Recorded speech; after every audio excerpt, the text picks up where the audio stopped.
Juzi hapa nilikuwa na maongezi na kijana mmoja hivi. Anaendelea vizuri sana hapo, maisha yake yametulia hapo Bongo.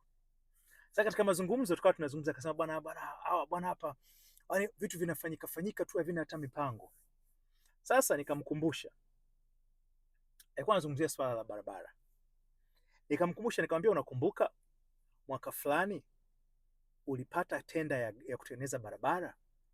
Akasema ile tenda iliniletea hela kishenzi mshikaji. Nikamwambia, unakumbuka ile tenda? Na mimi alivyopata hiyo tenda nikampa ushauri, nikamwambia, sikiliza, inabidi tufike wakati kama watu wenye akili.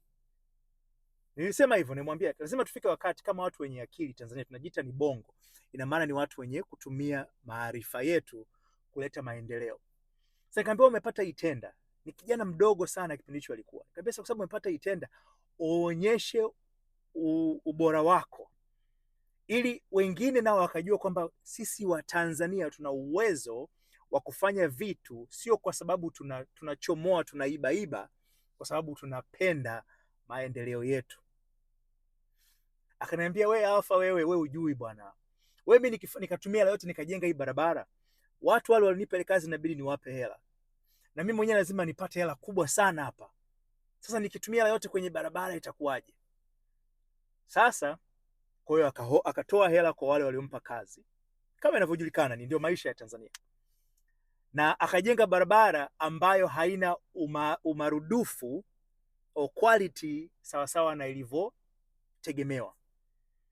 Sasa leo hii anaendesha, ana magari, lakini anaendesha kwenye barabara iliyo na ubora pungufu. Kwa hiyo imeshatengeneza madimbwi mengi. Analalamika, anasema Bongo kumekaa kushoto. Kila siku anakimbia kwenda Dubai kuenjoy maisha, anaenda Europe kuenjoy maisha. Nikamwambia, wewe mjinga ndugu yangu. Na nilimwambia hivyo, nikamwambia, wewe mjinga. Wewe umejibia mwenyewe ukatengeneza matatizo katika mazingira yako, lakini unakimbilia kwa wenzako waliojenga vizuri. Wewe ulipewa nafasi ya kujenga, ukafikiria kujaza mfukoni mwako ni bora kuliko kuboresha mazingira ambayo utaishi. Kuna mwenzangu mmoja ananiambiaga kila siku, anasema Tanzania kibongo tunagawanya umaskini, tunagawana. Hata ukiwa tajiri unaishi kimaskini, wakati wenzetu ukienda nchi nyingine, ingawa kuna umaskini, lakini wanagawanya utajiri. Mpaka lini tutaendelea kufanya mambo kinyume na kijingajinga? Uamuzi ni wetu, nchi ni yetu, nafasi ni yetu. Tuamue kufanya kile kinachotupendeza.